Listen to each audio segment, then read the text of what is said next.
What's up, my YouTube friends? I hope you're all doing well. So let me talk to you about what I've learned from ballasting my little N scale layout. And ballasting for me, this was the first time I've ever ballasted. And I'm no expert at this. I don't even know. I look at other people's ballasts and I think, yeah, that looks really good. Mine doesn't. And I see little things that, they did that I didn't do. But yeah, I mean, there's no right and wrong way, I guess, to ballasting your track. And here's another thing I want to tell you. Ballasting, okay, like every other aspect of your modeling ballasting is tedious, right? I'm not one to discourage anybody from doing anything, but keep this in mind. Ballasting requires a pretty steady hand. If you have a hard time being steady, you might get frustrated, and don't give up, okay? Do little sections. You don't have to do it all in one day, right? If you're struggling with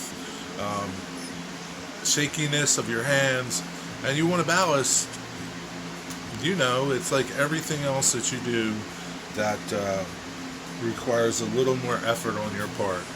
But here's the thing, don't feel like you need to ballast, okay?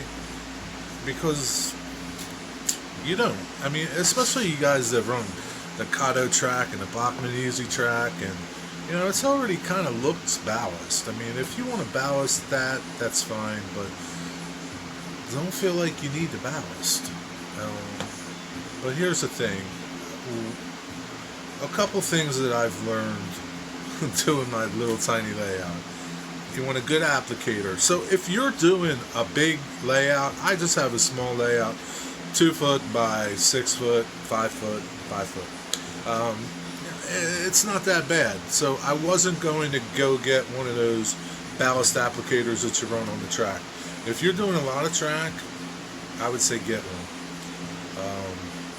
Because it would be well worth it, I think, to get the right tools for this job, because this job can be very frustrating.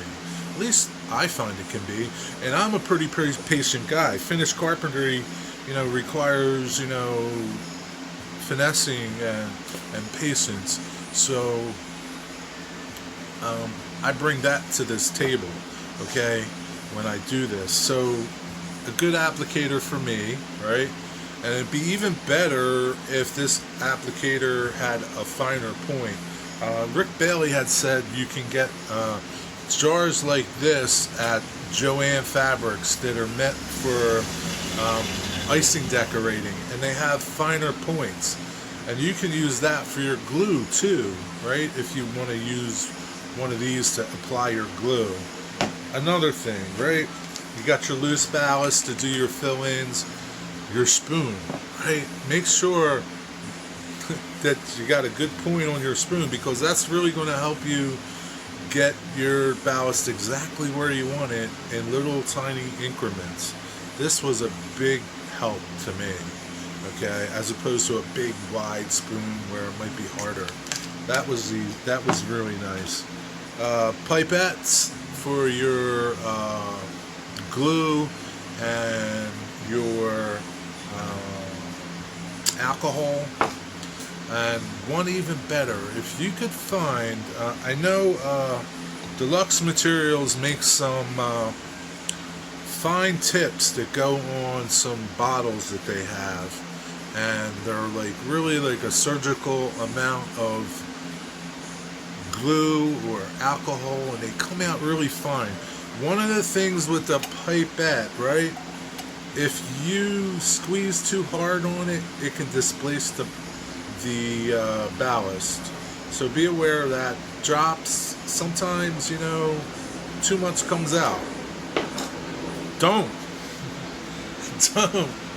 go get yourself one of these huge Mr. bottles and start spraying your track, because the pressure that comes out of here is too much for me, I find, for this tiny little N scale ballast that I'm using. And I'm using number 50 Scenic Express ballast. The little smaller bottles that you can get from Wooden Scenics, or again Deluxe Materials, the mist might be more atomized and less pressure, so it helps in that process, right? You don't want to use that. Let's go to the table and look at the layout and talk about some things there. Oh, another thing. Jason Trainfeet pointed out, for me, I'm kind of lucky because I can access every point of my layout. Some people can't. Some people are going to be reaching over their layouts. You want to do the back first and then work your way forward, right? So you're not disturbing anything forward of the layout while you're hanging over it. Be comfortable in your layout. I think that's another thing. Be comfortable when you're doing this. Don't pick the hottest day of the year, and unless you like it that way. Let's go to the table. So things that are helping me are these two brushes, this wide brush and this smaller brush. This is N scale. This smaller brush fits perfectly between the rails, so I can distribute what I spread down. This, when I first spread something down, like here, right, I'll do the middle, do the edge, and do the edge, and then come back with this wide brush, and it kind of like displaces some and starts forming the edges, and then I come back with my narrow brush and work the middle, and I work the middle first, and then I start working the edges. And what I do is just like pull it down, pull it down, pull it down, pull it down, get it in the ties. And I don't know what's right or wrong with this, okay? And you look at ballast in the real world, sometimes it's piled up huge and you can't see no ties. Sometimes you can see ties. So right or wrong, I don't know. There is no right or wrong. Even if you're prototypical, there's no right or wrong in my eyes. And you just fuss with it. It takes fussing. This is not something that you want to rush. And what I'm finding is I'll work one side of my doubles, because if I try to do both sides, I didn't get my middles to look nice. And I kind of want my middles to look somewhat nice, but I'm going to put things in there like grass and maybe some debris, because that's what the real world is like. But working one side of a double track really helps. Switches, take your time with switches. This little spoon, that little spoon helps get in all these little spots of your switches. And the brush, I haven't vacuumed yet. Brush away from your points, right? And it helps, in your front, like your guardrails, you want to get all that stuff out of there, get stuff out of your frog.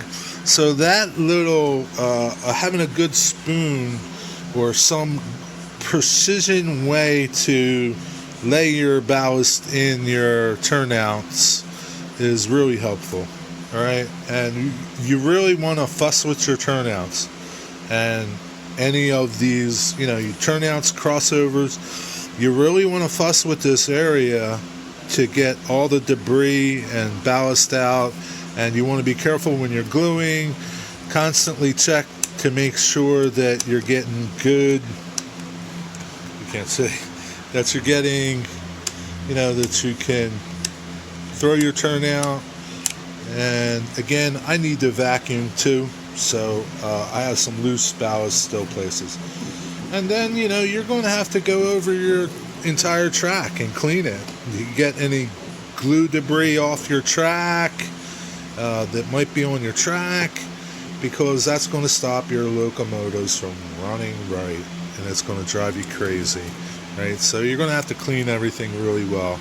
Probably do your bright buoy and whatever. I just use like 400 grit sandpaper or 600 grit sandpaper and just go over the rails real lightly to get all the gunk off that's there from the glue.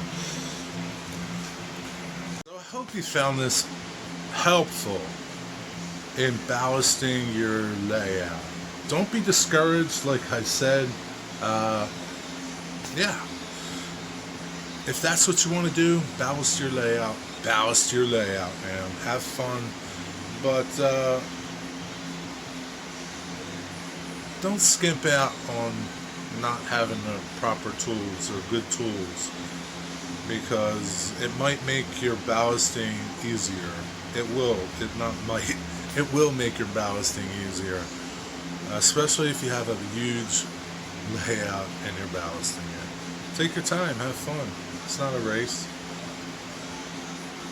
Until the next time, peace, be well. God bless you all. I'll see you somewhere. See ya!